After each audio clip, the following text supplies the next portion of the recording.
অসমীয়া সংগীতৰ আকাশত যদি কোনো নক্ষত্ৰই দীপ্তি বিচাৰি আছে তেন্তে সেইজন হৈছে জুবিন গাৰ্গ। তেখেত কেৱল এজন গায়ক নহয়, তেখেত এজন সুৰকাৰ, অভিনেতা, নিৰ্দেশক আৰু লাখ লাখ অনুৰাগীৰ হৃদয়ৰ স্পন্দন। তেখেতৰ কণ্ঠত আছে শক্তি, অনুভূতি আৰু এক বিশেষ যাদু, যিয়ে অসমীয়া সংগীতক নতুন উচ্চতালৈ লৈ গৈছে।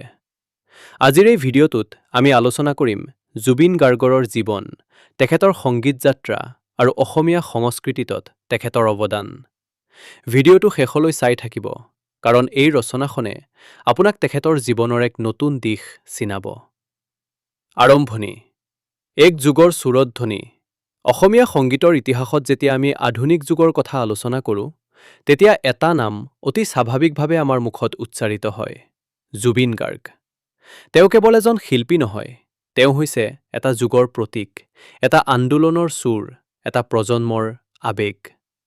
তেওঁৰ গীতত আমি পাওঁ প্ৰেম, বিৰহ, দেশপ্ৰেম, বিদ্ৰোহ, মানৱতা আৰু জীৱনৰ গভীৰ দৰ্শন।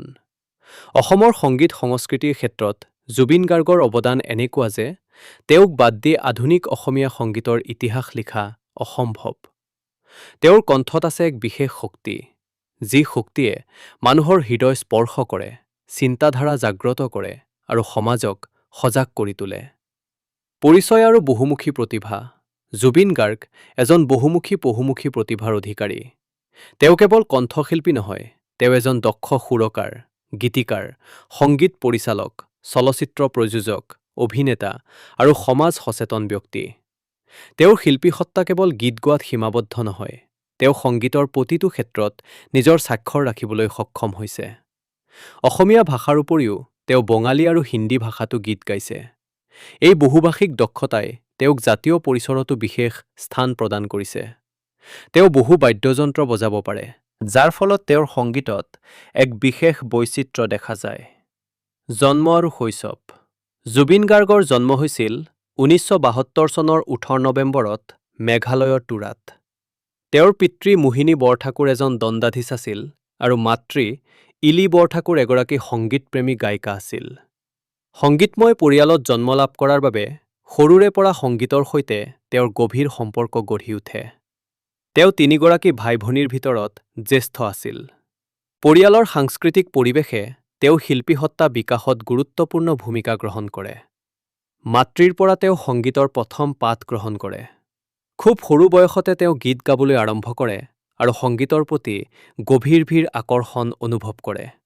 বহু সংস্কৃতিৰ অভিজ্ঞতা, পিতৃৰ চাকৰিসূত্ৰে তেওঁ সৰুৰে পৰা উত্তৰ-পূবৰ বিভিন্ন অঞ্চলত বাস কৰিবলগীয়া হৈছিল। এই অভিজ্ঞতাই তেওঁক বিভিন্ন ভাষা, সংস্কৃতি আৰু লোক জীৱনৰ সৈতে পৰিচিত কৰে। বহু সংস্কৃতিৰ এই সংস্পৰ্শে তেওঁৰ মানসিকতা অধিক উদাৰ আৰু বিস্তৃত কৰি তোলে। এই অভিজ্ঞতাৰ প্ৰভাৱ তেওঁৰ সংগীততো দেখা যায়। তেওঁৰ বহু গীতত লোক সংগীতৰ ছাঁ দেখা যায়। তেওঁ আধুনিক সংগীতৰ সৈতে লোক সংগীতৰ মিশ্ৰণ ঘটাই এক নতুন ধাৰাৰ সূচনা কৰে। শিক্ষা জীৱন। জুবিন গাৰ্গে তামুলপুৰ উচ্চতৰ মাধ্যমিক বিদ্যালয়ৰ পৰা মেট্ৰিক পৰীক্ষাত উত্তীৰ্ণ হয়। তাৰ পিছত জে.বি. কলেজ যোৰহাটৰ পৰা উচ্চতৰ মাধ্যমিক পৰীক্ষাত বিজ্ঞান শাখাত উত্তীৰ্ণ হয়। পিছলৈ তেওঁ বি বৰুৱা মহাবিদ্যালয়ত স্নাতক শাখাত নামভৰ্তি কৰিছিল।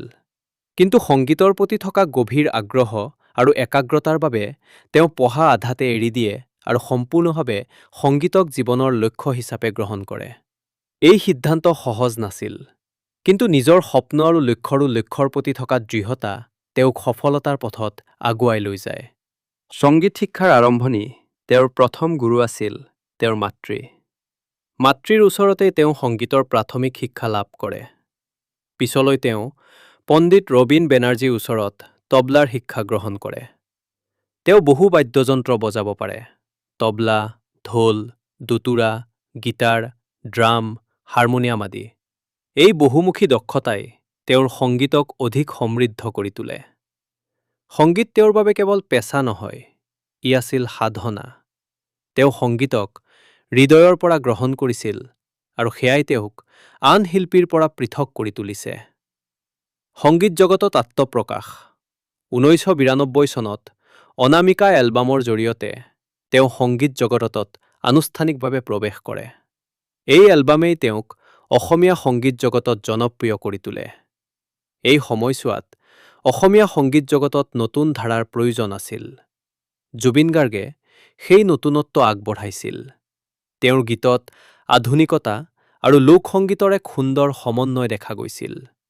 তেওঁৰ কণ্ঠত এক শক্তিশালী আৱেগ আছে, যিয়ে মানুহৰ হৃদয়ত গভীৰ প্ৰভাৱ পেলায়। শিল্পীসত্তাৰ বৈশিষ্ট্য। জুবিন গাৰ্গৰ সংগীতৰ এটা বিশেষ বৈশিষ্ট্য হৈছে বাস্তৱতা। তেওঁৰ গীতত জীৱনৰ সঁচা কাহিনী থাকে।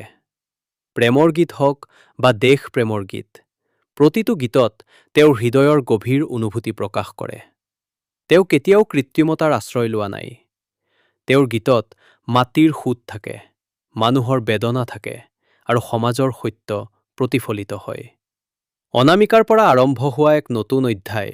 1992 চনত মুক্তি পোৱা অনামিকা এলবামটোৱে কেৱল এজন নতুন শিল্পীৰ জন্ম ঘোষণা কৰা নাছিল। ই অসমীয়া আধুনিক সংগীতৰ এক নতুন যুগৰ সূচনা কৰিছিল। সেই সময়ছোৱাত অসমীয়া সংগীতত এক ধৰণৰ একেঘেয়েমি দেখা গৈছিল। নতুন প্ৰজন্মৰ মাজত সংগীতৰ প্ৰতি আগ্ৰহ কিছু পৰিমাণে হ্ৰাস পাইছিল। এনে সময়তে জুবিন গাৰ্গে নিজৰ স্বকীয় ধাৰালৈ আগবাঢ়ে। অনামিকা এলবামৰ গীতসমূহে যুৱ সমাজক বিশেষভাৱে আকৃষ্ট কৰিছিল। তেওঁ কণ্ঠৰ শক্তি, সুৰৰ বৈচিত্ৰ্য আৰু গীতৰ কথাৰ গভীৰতাই মানুহক নতুন অনুভূতি প্ৰদান কৰিছিল। এই এলবামৰ জৰিয়তে তেওঁ অসমীয়া সংগীত জগতত নিজৰ স্বাক্ষৰ ৰাখিবলৈ সক্ষম হয়। আধুনিকতা আৰু লোকসুৰৰ সমন্বয়। জুবিন গাৰ্গৰ সংগীতৰ অন্যতম বৈশিষ্ট্য হৈছে আধুনিক সংগীতৰ সৈতে লোকসুৰৰ সুন্দৰ সমন্বয়।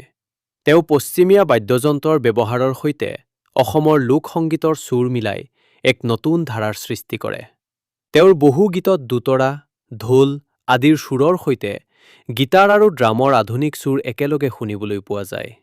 এই সমন্বয়ে তেওঁৰ সংগীতক অধিক আকৰ্ষণীয় কৰি তোলে। নতুন প্ৰজন্মৰ মাজত তেওঁৰ গীতসমূহ দ্ৰুতগতিত জনপ্ৰিয় হৈ উঠে। যুৱ প্ৰজন্মৰ আইকন। 90 দশকৰ পৰা 2000ৰ দশকলৈকে জুবিন গাৰ্গ অসমৰ যুৱ সমাজৰ আইকন হিচাপে পৰিচিত হয়। তেওঁৰ গীতত যুৱ হৃদয়ৰ অনুভূতি, স্বপ্ন, বেদনা আৰু আশা প্ৰকাশ পায়। তেওঁৰ কণ্ঠত থকা বিদ্ৰোহী স্বৰ যুৱ সমাজৰ মাজত এক শক্তি হিচাপে পৰিগণিত হৈছিল। সমাজৰ অন্যায় অনীতিৰ বিৰুদ্ধে তেওঁ কণ্ঠ তুলি ধৰিছিল। সেয়েহে তেওঁ কেৱল এজন গায়ক নহয়, তেওঁ যুৱ সমাজৰ প্ৰতিনিধি হিচাপে পৰিচিত হৈছিল। লাইভ অনুষ্ঠান আৰু মঞ্চ কাপোৱা উপস্থিতি। জুবিন গাৰ্গৰ লাইভ অনুষ্ঠানসমূহ বিশেষভাৱে জনপ্ৰিয়। তেওঁৰ মঞ্চত উপস্থিতিৰ ধৰণ, কণ্ঠৰ শক্তি আৰু দৰ্শকৰ সৈতে যোগাযোগ স্থাপন কৰাৰ ক্ষমতাই তেওঁক অনন্য কৰি তুলিছে। অসমৰ বিভিন্ন প্ৰান্তত তেওঁৰ সংগীতানুষ্ঠানসমূহত হাজাৰ হাজাৰ লোকৰ সমাগম দেখা গৈছিল। তেওঁৰ অনুষ্ঠানসমূহ কেৱল গীত গোৱাৰ অনুষ্ঠান নহয়, ই আছিল এক উৎসৱৰ দৰে। তেওঁ মঞ্চত গীত গোৱাৰ লগতে সমাজ, সংস্কৃতি আৰু ভাষাৰ বিষয়ে নিজৰ মত প্ৰকাশ কৰিছিল। ইয়াৰ ফলত তেওঁ অনুষ্ঠানসমূহ অধিক অৰ্থবহ হৈ উঠিছিল। গীতৰ বিষয়বস্তুৰ বৈচিত্ৰ্য। জুবিন গাৰ্গৰ গীতসমূহত বিষয়বস্তুৰ বৈচিত্ৰ্য দেখা যায়।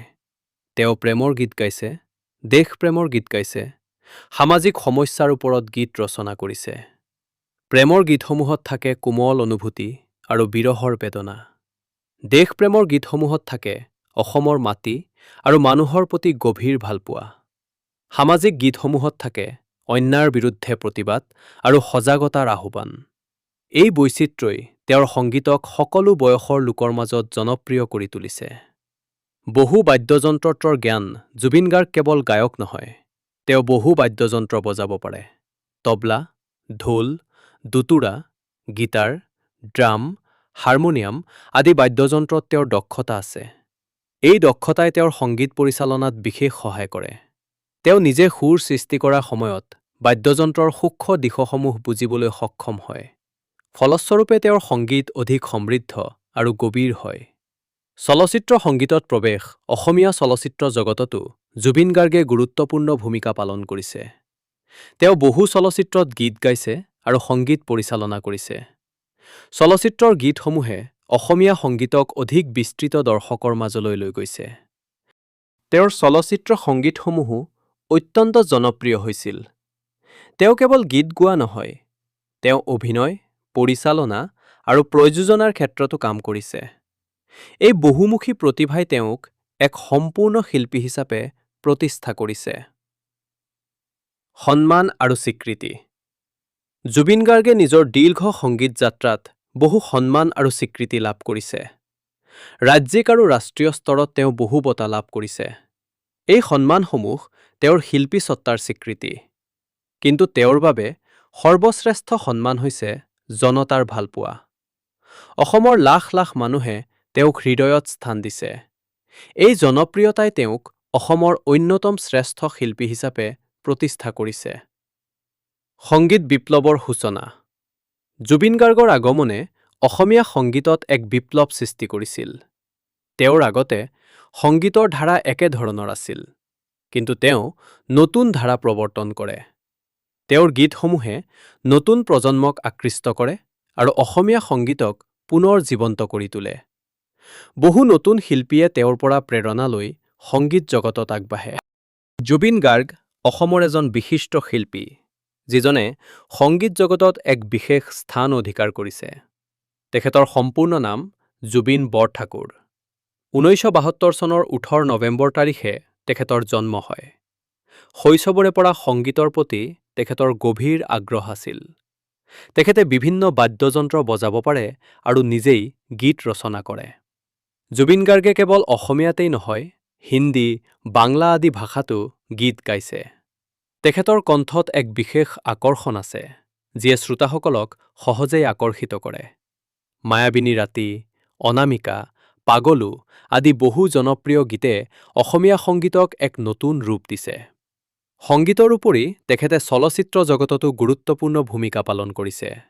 অভিনেতা, সুৰকাৰ আৰু পৰিচালক হিচাপে তেখেতৰ অৱদান উল্লেখযোগ্য।